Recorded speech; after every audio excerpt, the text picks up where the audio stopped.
I've always believed the best teachers aren't the loudest ones. They're the ones who stay.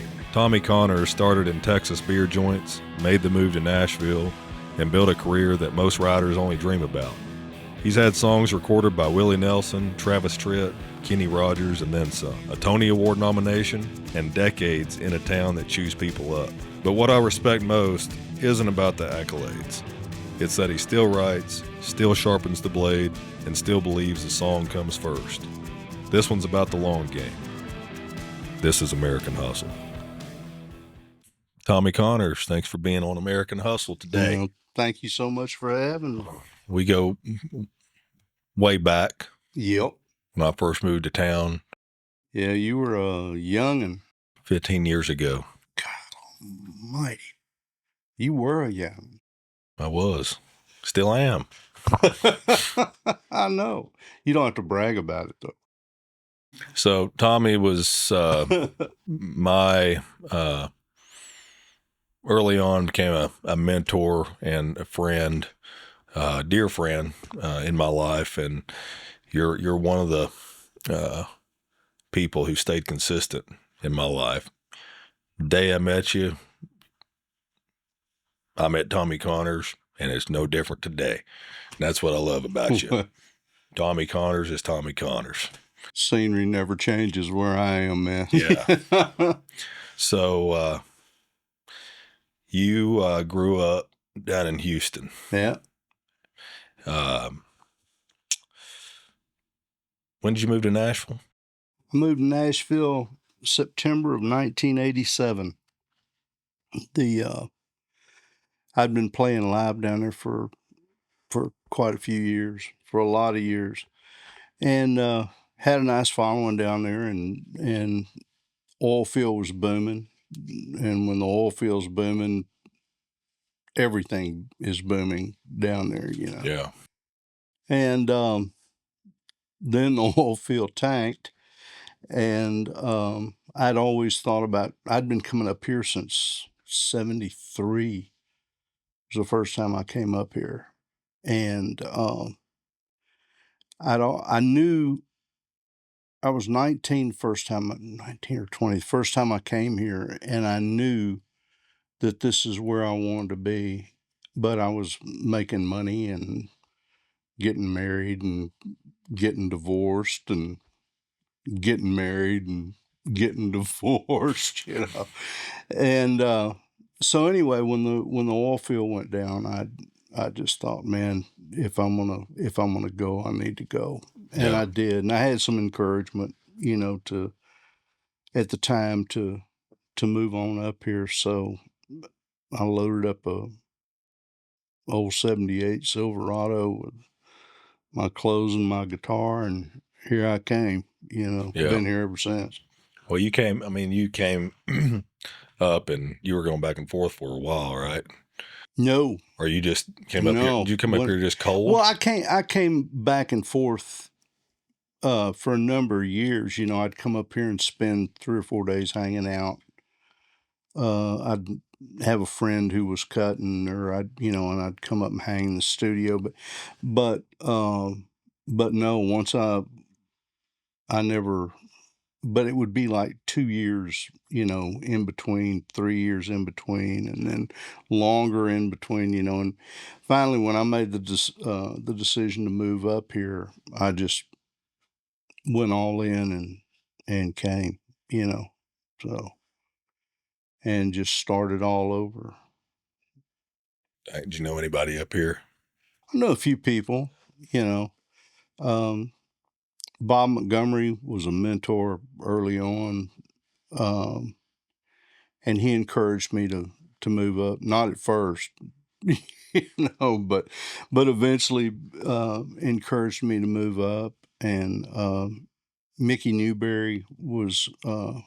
We grew up in the same neighborhood down in Houston, and so I knew him through some cousins, not well at the time, but we became close, and he encouraged me to move up. And so when it was kind of like the universe was coming in at me at the time, and I thought, well, that's, you know, if I'm going to do it, I need to go on and go. Yeah. So Well, Mickey Newbury, didn't you tell me one time that the only outside song he ever cut was one you wrote?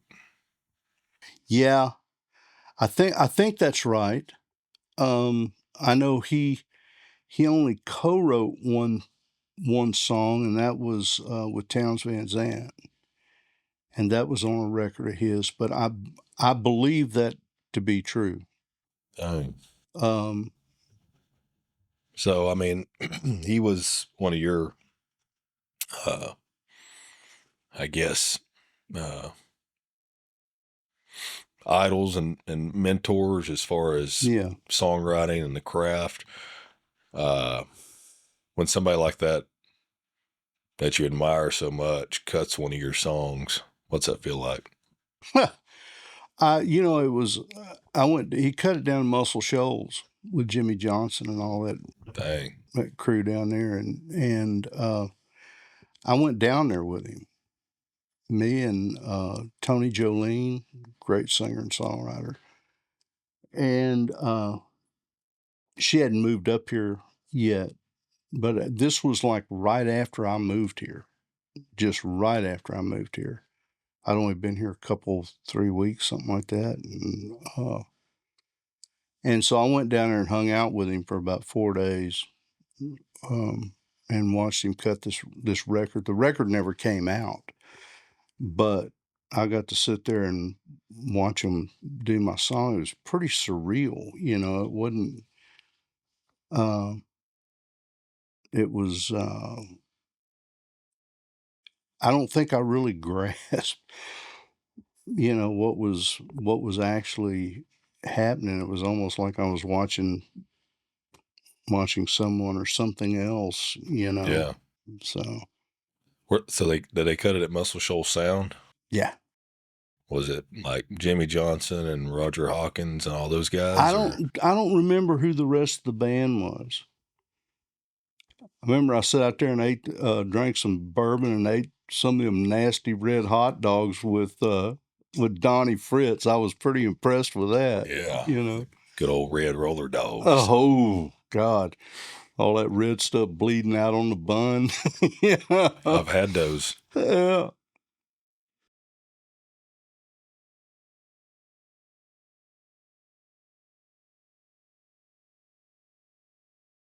Um, Man, that's what was Muscle Shoals like back then? Nothing. That was all I saw of it. Oh, really? That was all I saw of it. Went down there. We staying at a hotel and would get up and go to the studio with them. And then I had to get back because I had a day job down there, and I got on a bus and came back from Muscle Shoals. That's another story entirely. That was a nightmare. But Dang. yeah, I was just I was actually kind of stunned and humbled by the whole experience of watching all that go down. Yeah. Because I was so green. Was I was so new. Was that your first time like seeing a session? No. Okay. No, it wasn't my first time seeing a session. Yeah. But that was the first time I saw Mickey Newbury and they're singing singing scratches. Yeah. And of course I knew who Jimmy Johnson and all those guys were and what they had done. So that's some high cotton. Yeah. Man. So let's go back to Texas. What did life look like growing up in your house, and because I mean, did someone in your family play music? I mean, I know your family was worked ranches and did things there in Houston. Was there somebody in your house that played music, or where did music come into play in your life? My grandmother had a real beautiful high soprano operatic voice, and she sang in church. She wanted to sing professionally, but back in those days in early, part of the 20th century, Nicene girls didn't go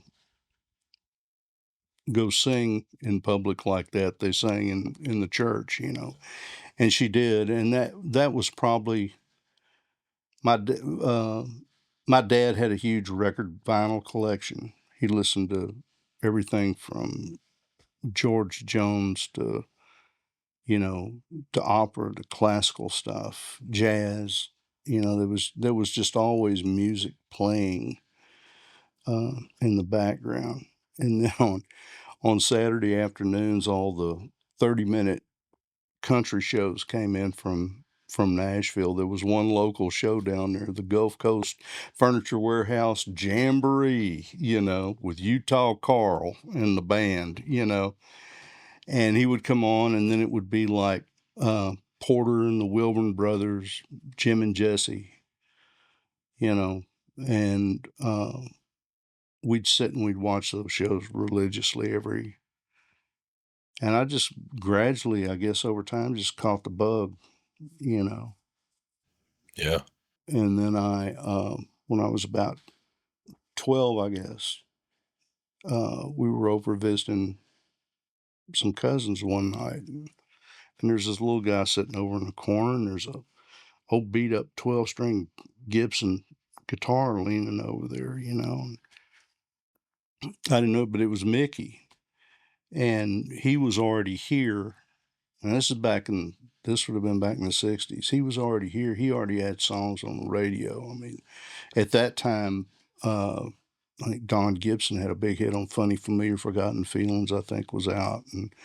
And he was just in there visiting, and my cousin asked him if he would play. And he said, yeah. He picks up the guitar and he starts singing all these songs, and he sang San Francisco Maple Joy, and I was just sitting there going, now this guy wrote all these things, and I was so, after that night, everything else in my mind was just a distraction. I, I caught the bug big, Yeah. So after that, I was just all in. I studied it. I started singing where I could when I was like 12, 13, anywhere anybody would listen to me, Yeah. so. Mm. Uh, Picking up audio. Good. Okay. So, were you more fascinated with the songwriting part or the playing part? What was the thing you grasped onto? Because I know you played a bunch of clubs in Texas and got on the circuit down there. And like for me, I think I've always uh, gone after the performance part. I like playing. I like being on stage, and I know you do too. But you know, what was that thing? Did you was it kind of equal, or would you like songwriting more? I didn't really, for me, it was getting up on stage and singing. Yeah. And I didn't really I didn't even really start taking a stab at songwriting and writing songs until I was about 17, 18, when I got to college. And I don't think I knew enough when I was younger. I hear all these people talking about, oh yeah, I started writing when I was 10 or 12 or 13 or 14 or something like that. And it's like, I didn't know near enough of anything Yeah. to start writing stuff down back then. But I started seriously thinking about it, right about that time. And I dabbled in it, and I'd write stuff and I'd look at it and go, well, that sucks. And I'd throw it away. And, you know, um, I didn't have a recorder or, anything like that back then. So I'd write this stuff down. I'd look at it and I'd go, geez, that's stupid. And I'd throw it away. Yeah. And I just kept writing and throwing away, until I really started, at some point, I don't know, something snapped and I just thought, man, this is what I want to do. Yeah. You think playing clubs and just playing live down there kind of help develop your songwriting because you're able to see what people reacted to, or like how did playing live transfer over into writing songs? That had an awful lot to do with it. I think it was, I like people, Yeah. And I like hearing stories, and the more bizarre, the better. And boy, if you can't hear a weird story in a beer joint, you're not listening close enough, And I think that's what I just started storing all that stuff back, and when I caught myself when I was writing, when I first started, I was just trying to make up stuff. And then one day I just started, some thought occurred to me that was something someone had said. And so I just started applying all that to what I was writing. And that's when it started getting it really interesting for me, when I started to think about uh, telling a story as it was told, my interpretation of a story that was as it was told to me, became a lot more interesting than just trying to think of something clever, because I'm not all that clever a guy, Yeah, I think there's a few different types of songwriters. There's the guys who are clever, and there's the guys that when you hear something they wrote, you say to yourself, this dude has lived that. This guy has experienced some life. Yeah. And that's what I think when I hear your stuff. It's so original. No one else could tell that story the way you wrote some of these songs. And that's what I love, as you know. And then there's the guys who go, oh man, they're clever and they can make stuff up really good. I'm not drawn to that. There's a lot of those guys that make a ton of money doing it. But for me, I've always been drawn to that real story, and which we don't have a lot of that. There is some of that, in today's country, but there's not as much as used to be. Uh, you know, so my next question is, and we'll go back and forth, but from the time you moved to Nashville to now, you think the town's got soft? Has it gone soft? Has it gone soft? Yeah, I don't know. Things, I'm becoming a lot more philosophical about that kind of stuff, and just more accepting Yeah. of as time goes by. I used to, I'd see when streaming came along, like, oh geez, and I had a pretty negative view of it, just because I was right in the middle of it, and everything around me was changing so fast. And it's just the progression of things. Yeah. It's I- and now it just is what it is to me. Yeah. It's like with the whole AI thing that's come along. At first, I heard of guys, actually writing with that, and I went, no, that's.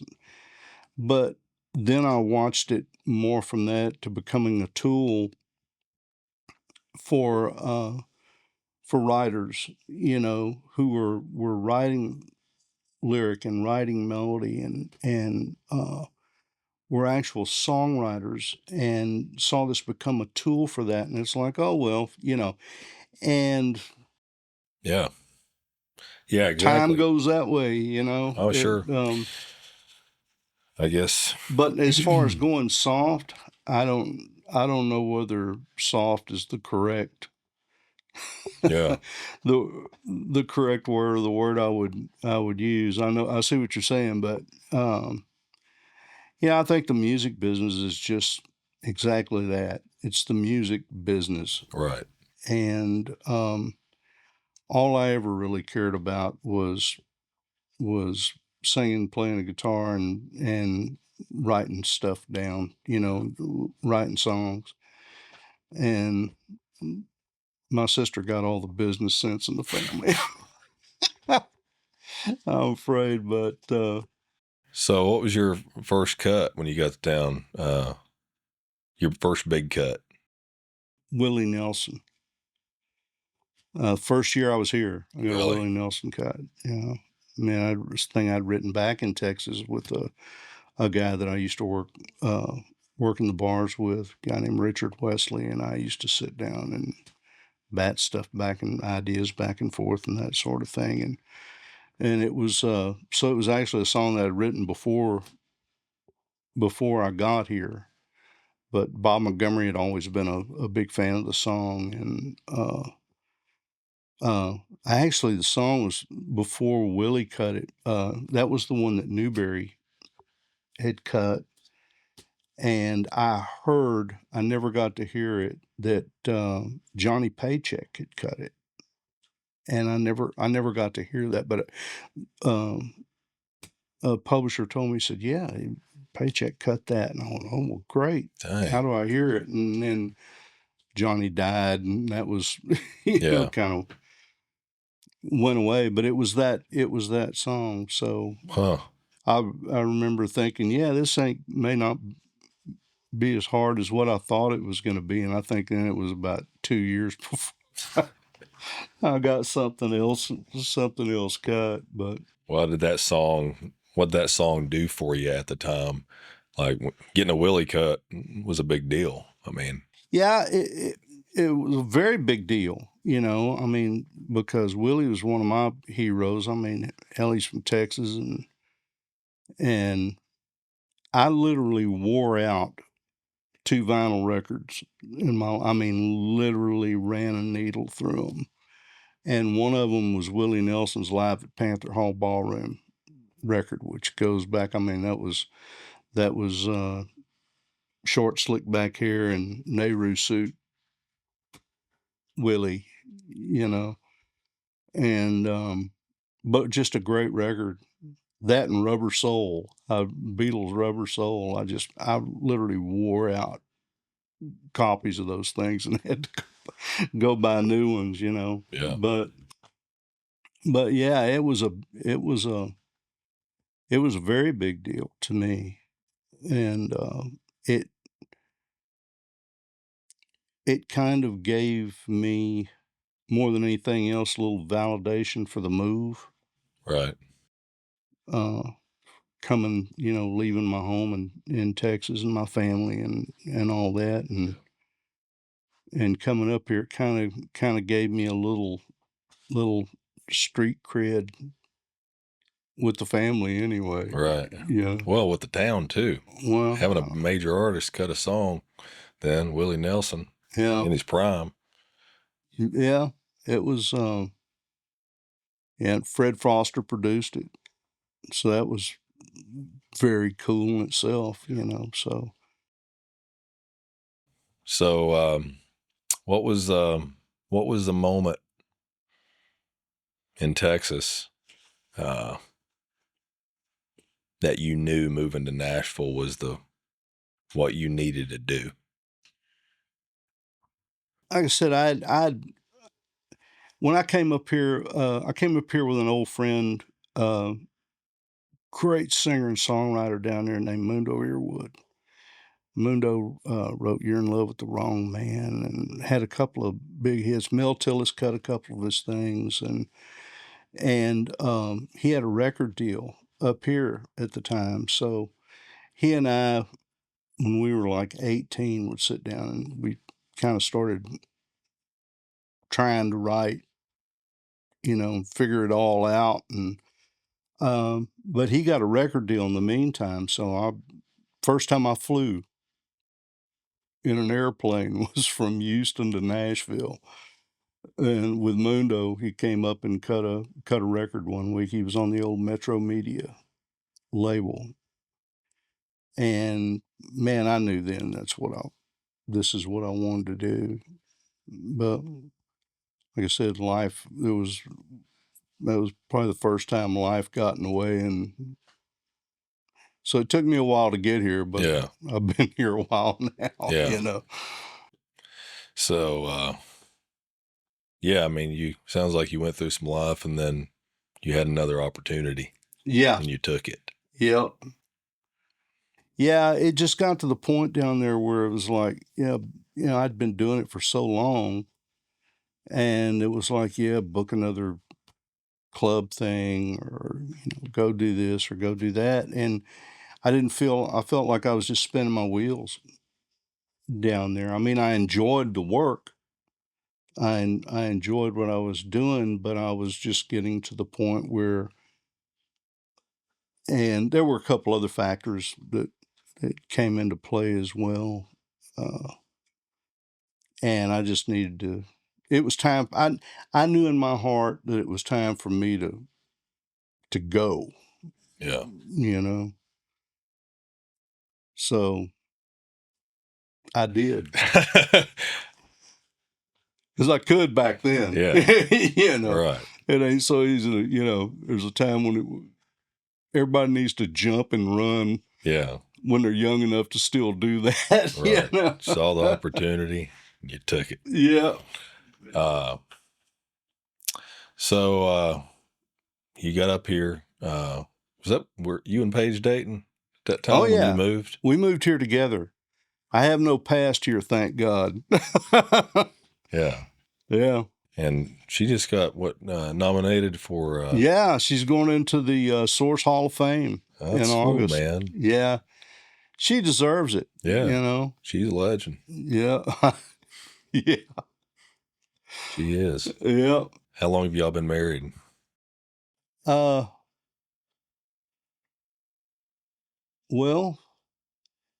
I think we've been married 35 years. About 35 years, somewhere along in there. Sorry, babe. But 35. We've been married for 35 years. We've been together for 45. Because we were together for 10 years before we actually. Long consideration. Right. After 10 years of careful consideration, that's right. So 45 years together. You both worked in the music business the whole time.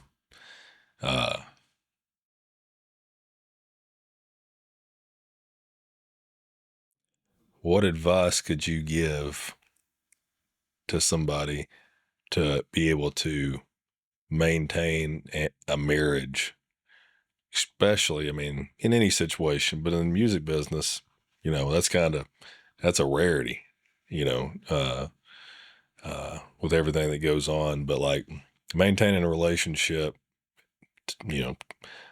two daughters that you've grown, what would you tell somebody, You're talking to the wrong person. I don't. You've done it. You've done it. Yeah. I don't know. You picked a good one, or just? I did pick a good one, and I know that. I still look at her sometimes and wonder what the hell she's doing with me. I'm married up. Yeah. And but I think the fact that we were such good friends before we ever started dating, and I think, all the ups and downs and things like that, she's still the best friend I ever had. So I think that matters a lot. You better like somebody a lot, because all of the initial stuff is gonna wear off at some point, and not necessarily that it wears off. That might be too extreme a term, but I think that if you're friends with someone, in addition to all the other stuff that goes with that, there's a certain mutual respect that goes along with it. There's a lot of give and take, a lot of push and pull, but at the end of the day, if you're with someone like that, and I am, you take it as it comes. You put one foot in front of the other, and you move on. Yeah. Why do you think that's gotten more rare and more rare for my generation, say? I don't know, man. I think everything.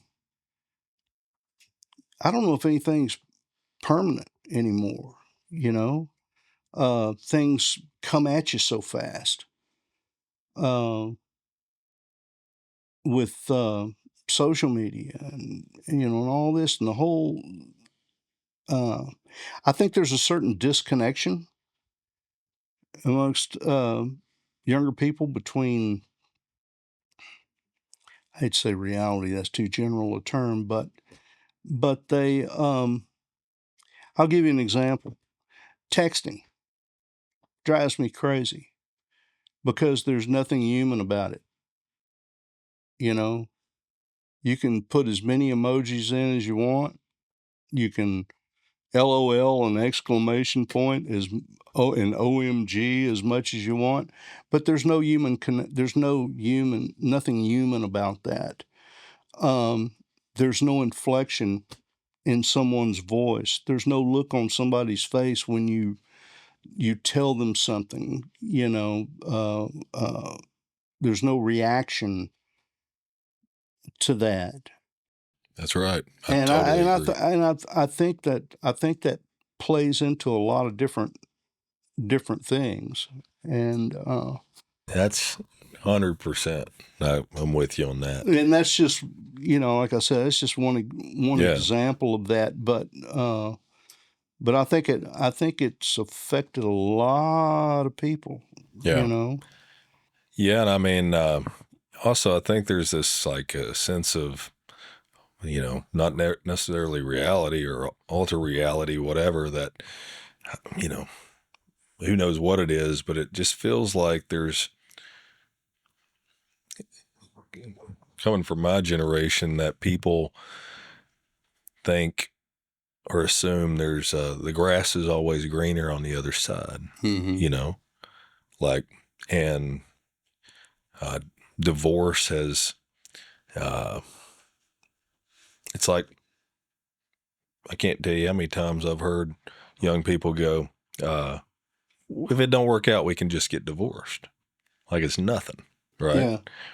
And most time what happens is they get on the other side of it and realize, well, wait a minute, this isn't what I thought it was going to be. Yeah. It's rarely what you think it's going to be. And we're dealing with a generation of extreme victimhood. Yeah. Your dad was in World War II. That's who you were raised by. My dad's dad was in World War II. My grandfather. They did hard shit. Yeah, they did. They made men back then. Your granddad, your dad, my grandfather. It's like they were the type of men that could, one day they're working a regular job. The next week they're being shipped out to be in charge of a tank division in a foreign country. Yep. And picking up that torch and carrying it, and then coming home and going back to work. Yeah. You know, they didn't do things perfect, but really they made this decision to commit to something. Yes. Right. Yes. But going back to, this is interesting because going back to the text, and I agree with you on that. And I think it has gotten to a point, even outside of relationships, business, say, for example, texting. Like for me, I'm black and white in a text. I'm very black and white. It's like texting to me is, here are the facts about the situation. I don't need to have a conversation about this. There's no emotion about this, and here's the text. And I have, now, it depends on what type of business you're in, right? So for a home service business, now that's, you're dealing with strangers. So you try to make everything sound warm. You want to be very customer service oriented. On the creative side, with doing stuff within the creative agency, dealing with clients that whatever. I'm very black and white. This is the deal. This is the contract. This is the job, right? And some of them, it's like they've gotten so used to like texting being a quote unquote emotional thing. They'll call me and be like, "Oh, you sound mad." It's like, no, this has nothing to do with the way I feel about you personally. I love you. This is about our business. They're two separated things. In relationships, it's like, if you got time to write me a damn book, you got time to have a conversation with me. Exactly. If I'm telling you, hey, I'm running late at work, I don't need to call you and have you a conversation about it. Hey, I'm running late, or this or that, or is there anything else you need at the grocery store, or whatever. It's like it involves no emotion. But if there's emotion that has to be involved, if there's a conversation that needs to take place to where you can hear each other's tone of voice, and that conversation needs to take place, it doesn't need to happen in a text message. Yeah. Plain and simple. Well, I mean, and again, it might just be my a generational thing, but I remember having my family just sitting around and talking. Yeah. With my cousins, my aunts, my uncles, my grandparents. They would just sit around and visit. Mm-hmm. And I think that's, as far as this whole texting thing, I want to talk to somebody. Right. I want that connection of actually, I have my dear friend Roger Brown, who well, he and I he's probably the only person I do this with anymore, but he and I'll get on the phone and I'll look down at my phone. We've been talking for an hour and a half. Well, wait a minute. You and I do that too. Yeah. Yeah, we do that. You can get, if you finally get a hold of me. Yeah. But no, but you see what I'm saying. Totally. I have another dear friend, Don Sampson, who, Don's a great songwriter. Yeah. And Don was probably the first real friend I made when I got here, and he and I go way back. He was best man at my wedding. But I'll get a text from him, and it'll be a one-line thing. Hey, this, no, answering back. Hey, this, with a little extra, and next thing you know, what about that? And he'll text me back. Next thing I know, the phone rings. Right. Or I'll go, hell with that, and I'll just call him. Sure. Well, what's interesting is that's why I liked writing with you early on so much and continue to. We haven't wrote in a while. We need to, but it was when we would sit down to write, it wasn't, all right, let's pull out the ideas. Let's try to figure out a melody. It's like, no, we had a cup of coffee. What's going on in your world? What's going on in mine? And, we might sit there for an hour and talk before we even pick up a guitar. Yep. And 9 times out of 10, whatever we were writing about would come out of what we were talking about. You know, again, it is the music business. And from the stories I've heard, you talk about, that's sort of how I view like how it used to happen. There used to be conversations that happen in the songwriting rooms, and they still do. But, when you really get into the business side of things, it's like, as a songwriter, you've seen it change. I have a little bit. I don't do a lot of songwriting sessions anymore, unless there's something to write for, unless I'm going to cut something or there's some special project, because, people don't cut a lot of outside songs. All that's changed. But I, I, I, I'm not going to say I missed that part, because if I write a song, that's how it's going to happen. We're going to have a conversation, and I'm not going to write with people that want to sit there and try to turn out a song in an hour. I just personally don't feel like that's how great music gets made. Sometimes you get lucky. Sometimes something just hits and the inspiration is there. I mean, Fathers and Sons, you wrote that in a freaking morning. It came fast. There's times that happens. But I think the real meat, all my favorite writers, you included, uh,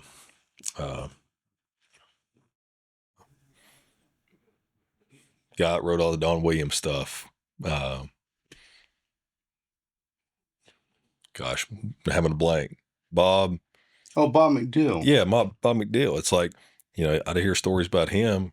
He'd take a month to write one song sometimes. Oh, yeah.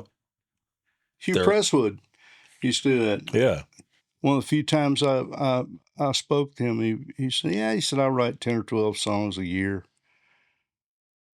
And every one of them got cut, and every one of them was just brilliant, I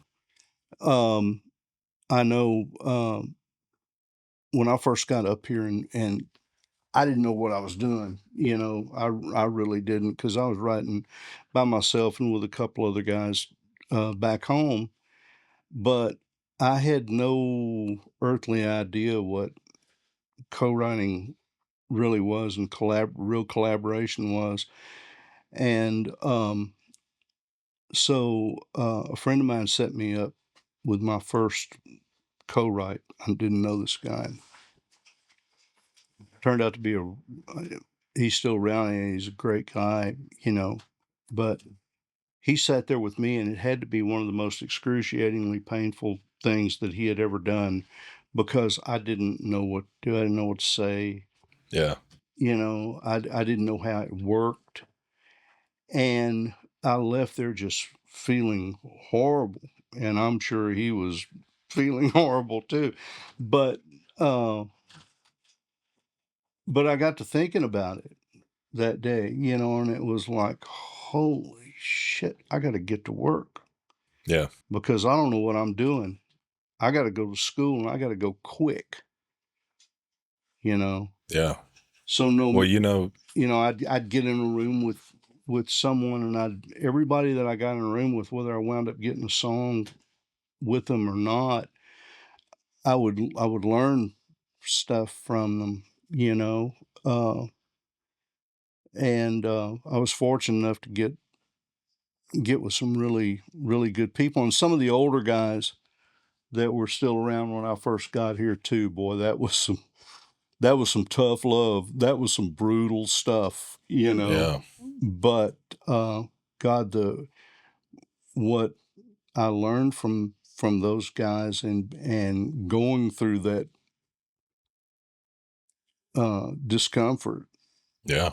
You know, See, that's how I talk about writing with you. It was, oh boy. But, you know, I mean, it was priceless. It was like we were talking earlier, you know, about, you know, going as far back with Jeff as I do, you know. I mean, I watched those musicians, you know, and I learned how to produce those demo sessions by watching them and going to other people's demo sessions and watching them see how they did it. Yeah. You know, and guys who were having like big records back then, and see how they were doing it, and you know, and being willing to learn and not letting, you know, ego get in the way or pride or whatever, and go, well, you know, Yeah. and putting up a front, you know, Right. on that kind of thing. So what did a working day look like for you, say when when you were at Warner Chappell? Like what's a songwriter's work day look like? I don't know. I was always there early. I got that from Don Sampson. He was always the first one there, you know.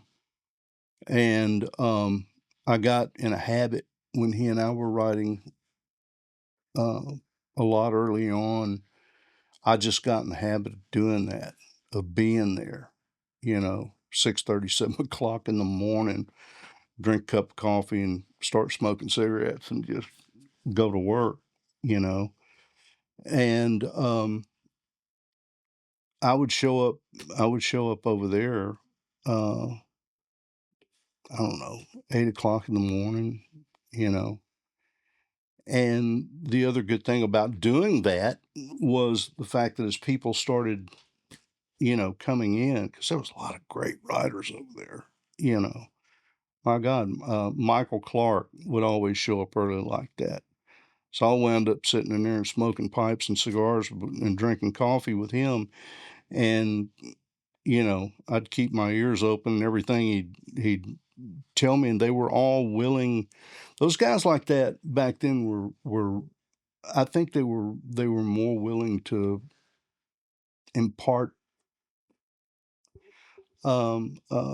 things to you, little tricks of the trade and tricks of the craft. Uh, they wanted to pass it along. Yeah.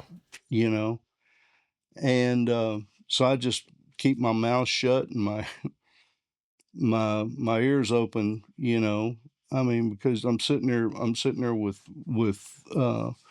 just for example with Michael and Steve Bogard and Jeff Stevens and all these guys that were just wonderful writers, you know, and I just keep my mouth shut and sit back Yeah. in the corner and just absorb, you know. And I learned an awful lot from those guys and doing it that way. It's interesting you say that because, like, you know, you were the guy that said, I'm going to give you the best piece of advice you're ever going to get in this town. Keep Shut the fuck up. Shut the fuck up. Yeah. And D. Vincent Williams has never let me forget that either. And so it's interesting is that translates over into life, any type of business. Yeah. You know, I still do my artistry stuff and different things. It's my first love. I'll always do it, you know, but that for anybody starting any type of business, doing anything in their life, like not being the guy that goes in, you know, having to be the loudest, having to have all the ideas. It's like, take time and learn from the guys who have done it.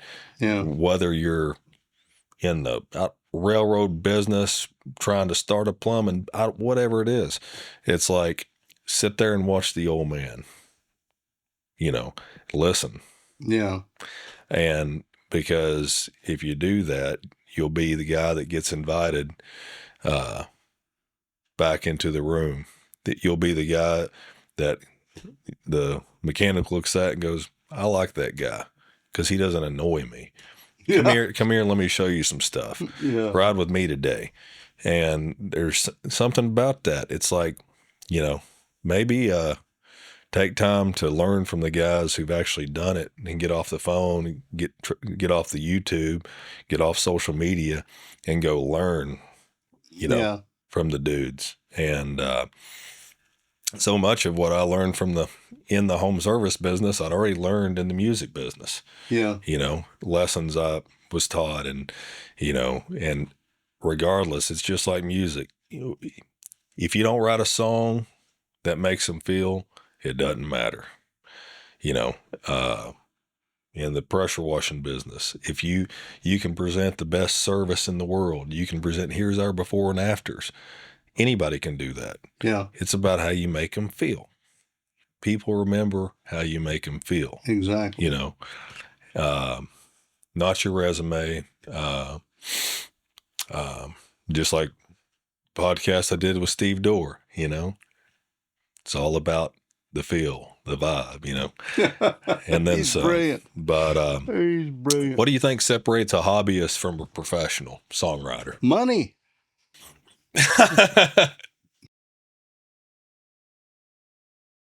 Yep. Money. If you're, there's also like the craft too, right? Yes, but but if you're chasing songs, yeah, in a commercial environment, sure, and that's what you're looking to as your bread and butter, you're a pro. Yeah, sure. You know? Well, and also like, you meet folks where they go, man, I've wrote all these songs, and they actually think they're great, right? Mm-hmm. And they're not great, but it's that thing where you can write a song when you were younger. You had that gift of knowing like, this sucks. This sucks. This sucks. What's interesting to me is like some people have that, some people don't. Some people don't even know when they suck, but they think they're great. It's an interesting thing. I think I suck when somebody else thinks it's great. Now, and it's not just my mom saying it's great, right? Yeah. But it's like when I moved from East Tennessee, I thought I had something to offer Nashville. I got here and realized real quick, oh crap. Yeah. I don't deserve to be here. So I got to get to work. Yeah. I got to go out and earn my stripes. Yeah. And luckily, early on, I was neighbors with D. Vincent. He was the guy that told me, if you got to go make a living playing music, get out of town. And I was already living here. So, I went up to Pigeon Forge and would play to make money just to stay in Nashville. Yeah. But I could go out there and be terrible. I could totally bomb. But it gave me an opportunity to try things and to, I was allowed to be bad, and, this town, you only get, and that's important. You only get one first impression. Yeah. Any given time. And that translates over into anything. You got one first impression. Yeah. Are you willing to do what it takes to get ready for that and to be prepared for that? Or are you going to go in with what you got and lose the next opportunity? So it's interesting, how much everything translates, not the music business is the music business. And, I've said this many times and I'll say it again because it's the God's truth. I learned more about writing songs from pitching songs to Bob Montgomery than I learned anywhere else. Because I would go in and he was an interesting guy. He would listen to ideas. I'd have, I got this idea for this thing, and I'm about a verse in, and let me hear it, and I'd play it for him. Yeah. And he'd go, yeah, you might have something there or not, Yeah. you know. But I'd take something in that I had really worked on, and he'd be whoever it was he was cutting at the time. And I think, boy, I'd get through it. This is really good. This is really good. And I'd take it to him, and he used to close his eyes and throw his head back, and he would listen to a whole song, which was uncomfortable. When I first got here, I couldn't believe that people would listen to a verse and a chorus and go, "Nah, that's not what we're looking for," you know. Yeah. Bob wasn't that. He would sit there and listen to the whole thing. And then he'd pause for a minute, just long enough to make you like real nervous, you know. And but he'd hand him a tape back and he'd go, "You know what? You had me right until the second verse, Bubba." Now this is something I'd really worked on, Yeah. you know, and taken some time on. And I thought, man, you had me till the second verse. And he'd pass tape back to me and he'd go write a second verse of that and then bring it back. And I'd walk out there and I'd just be so mad I couldn't see straight. You know, I mean, I'm grinding the enamel off my teeth. I'm so mad. Yeah. And then I'd get home and I'd calm down, or wherever I was going, I'd calm down and I'd look at it and I'd go, damn it, he's fucking right. And so I'd go write another second verse and I'd take the damn thing back.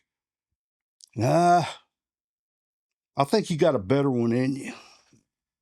You know, he'd hand it back to me again, and boy, I'd walk out pissed off again, you know, Yeah. and then I'd get home and I'd do the same thing. It was like, you know, every time, you know, and I finally got to the point where, you know, if he told me, you probably need to look at this or you need to look at that, and it's like, cool, I'll yell at you later, you know, and I'd just take it and just go do it because I was scared to death to rewrite.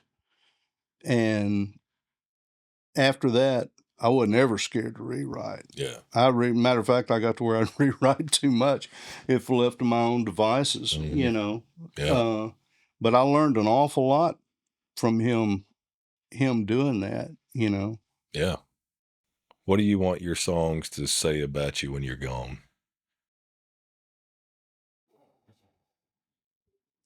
I don't know. That's an interesting question. That is an interesting question. I would hope that the ones that I've written that were about specific things, and I would hope they hold up. You know, that 20 years from now, you know, somebody could listen to them and go, "Oh yeah, I get that," or you know, they can relate. However it is they relate. Yeah. You know, however it is they choose to interpret it. You know, there's nothing worse, and I'm sure you've had this. Well, what, you know, play a song for somebody and they go, "Well, what's that? What do you mean by that? Hell, what's it mean to you?" Right. You know, songs, songs that are open to interpretation Yeah. like that, I think are interesting. And so, if I had to say anything, I would hope that when I'm gone, those songs hold up. I know a lot of them ain't. You Well, know, enough of them will, because I know. But what was your biggest don't quit moment? uh,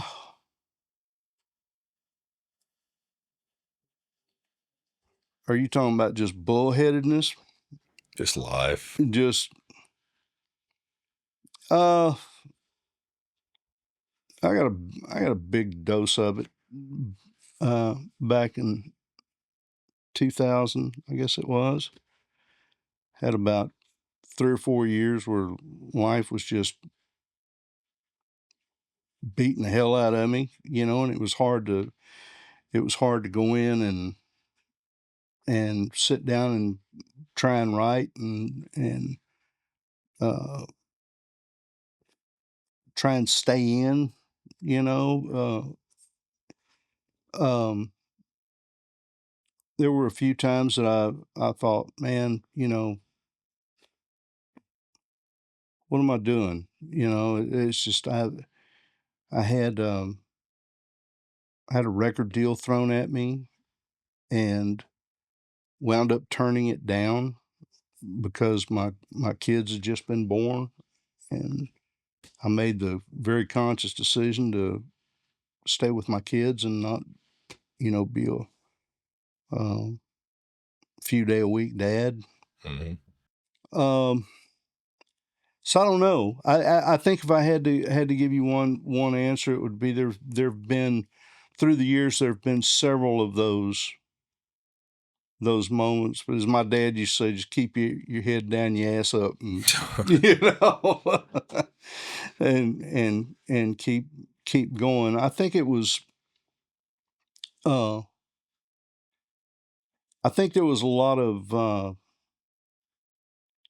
If you're doing something where there's hope involved, whether it's hope, there's an opportunity to get this song out there, or there's an opportunity to reach a goal that you have in mind, and even if it's that big of a little tiny shred of hope, if you can, what's the old Irish thing? If you can hold on to one blade of grass, and I may be paraphrasing, but if you can hold on to one blade of grass and not fall off the face of the earth, you're not drunk. It's almost, if you got one little tiny shred of hope that you can hang on to, I think that, or at least for me, that was enough to keep me going when I really needed something to keep me going. When I thought, oh, geez, what the hell am I doing here? So if I had to give one answer, I don't know. It's several, because it'll happen more than once. Yeah, especially in the music world. Yeah. And that, what separates the hobbyist from the professional for me is the ones that are willing to stay with that much of hope. That's not enough for plus it's doing what you love too. Yeah, but that's not enough for most people. Yeah. It's like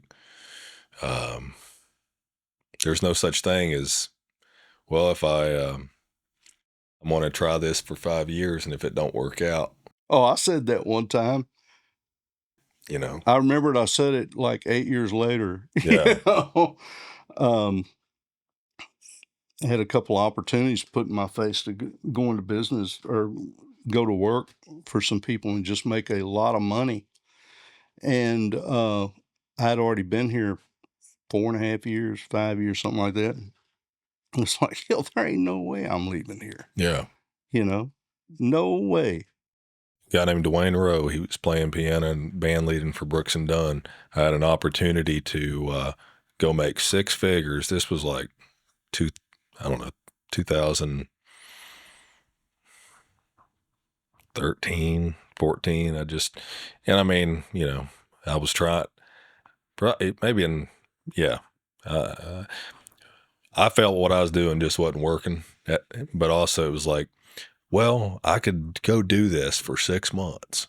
That's what I was thinking. It's like, and go make some money and then come back. Mm. And I was taking piano lessons from him, actually. And I told him, I said, hey, I'm thinking I was going to be a crew chief for a blimp and travel around to soccer fields all over the world and races and be in charge of keeping a blimp afloat. And it was a great paying job, going to get to see the world a little bit and make some really good money because I needed the money. And I told him, he said, if you go do that, you'll never come back. I said, why?